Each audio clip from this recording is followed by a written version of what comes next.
বিশ্বকর্মা পূজা হিন্দুদের একটি অন্যতম গুরুত্বপূর্ণ উৎসব। এই দিনটিকে দেবতাদের স্থপতি ও কারিগর ভগবান বিশ্বকর্মার জন্মবার্ষিকী হিসেবে উদযাপন করা হয়। বিশ্বকর্মা হলেন শিল্প, স্থাপত্য, প্রকৌশল এবং সৃষ্টিশীলতার প্রতীক। তার এই পূজা শুধু একটি ধর্মীয় উৎসব নয়, বরং কারিগর, শ্রমিক এবং সকল পেশাদারদের জন্য তাদের দক্ষতা ও নিষ্ঠার প্রতি শ্রদ্ধা জানানোর এক বিশেষ দিন। বিশ্বকর্মা পূজার উৎস খুঁজে পাওয়া যায় সেই প্রাচীন বৈদিক যুগে। ঋগ্বেদে তাকে দেবশিল্পী বা দেবতাগণের কারিগর হিসেবে উল্লেখ করা হয়েছে। তার পূজার মূল কারণ হল মহাবিশ্ব ও এর সকল উপাদান সৃষ্টির পিছনে তার গুরুত্বপূর্ণ ভূমিকা রয়েছে। হিন্দু পুরাণ অনুসারে তিনি দেব দেবীদের জন্য অস্ত্র, প্রাসাদ, রথ এবং অন্যান্য সরঞ্জাম তৈরি করেছেন। এই সকল সৃষ্টির মাধ্যমে তিনি তার অসীম সৃজনশীল ক্ষমতা ও কারিগরি দক্ষতার প্রমাণ করেছেন। ভগবান ইন্দ্রের বজ্র এবং বিষ্ণুর সুদর্শন চক্রের মতো ঐশ্বরিক অস্ত্রও তিনি তৈরি করেছিলেন। রাবণের রাজধানী লঙ্কা, যা সম্পূর্ণরূপে সোনা দিয়ে তৈরি, তাও বিশ্বকর্মারই সৃষ্টি। তিনি দেবতাদের জন্য অনেক সুন্দর প্রাসাদও তৈরি করেছিলেন, যার মধ্যে অন্যতম হল দ্বারকা নগরী।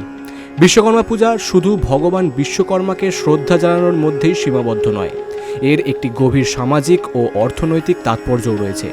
এটি একটি এমন উৎসব যা শিল্প, কর্ম এবং পরিশ্রমের প্রতি গুরুত্ব দেয়।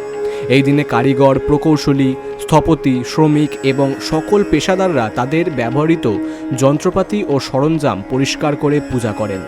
এর মাধ্যমে তারা সৃষ্টিকর্তার প্রতি কৃতজ্ঞতা জানান এবং নতুন কাজের জন্য আশীর্বাদ প্রার্থনা করেন। এই দিনে ফ্যাক্টরি, কারখানা, কর্মশালা এবং অন্যান্য শিল্প প্রতিষ্ঠানে ছুটি থাকে। শ্রমিকরা একত্রিত হয়ে যন্ত্রপাতির পূজা করেন এবং তাদের কাজের প্রতি সম্মান প্রদর্শন করেন। বিশ্বকর্মা পূজার মধ্য দিয়ে প্রযুক্তির অগ্রগতি এবং আধুনিক যন্ত্রপাতির প্রতিও সম্মান জানানো হয়, যা মানুষের জীবনকে সহজ করে তুলেছে। এই উৎসবটি বিভিন্ন পেশার মানুষের মধ্যে ঐক্য ও সহযোগিতার বন্ধন গড়ে তোলে।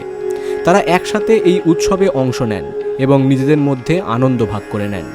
বিশ্বকর্মা পূজা একটি ঐতিহ্যবাহী উৎসব, যা হাজার হাজার বছর ধরে পালিত হয়ে আসছে। এটি শুধুমাত্র একটি ধর্মীয় উৎসব নয়, বরং শিল্প, কর্ম এবং মানব পরিশ্রমের প্রতি শ্রদ্ধা জানানোর এক অনন্য মাধ্যম।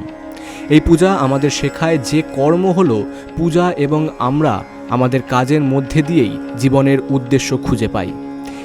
এটি আমাদের মনে করিয়ে দেয় যে প্রতিটি সৃষ্টি, প্রতিটি আবিষ্কার এবং প্রতিটি পরিশ্রমের পিছনে একটি ঐশ্বরিক শক্তি থাকে, যা আমাদের এগিয়ে নিয়ে যাওয়ায় অনুপ্রেরণা যোগায়। Bureau report, big news Bangla.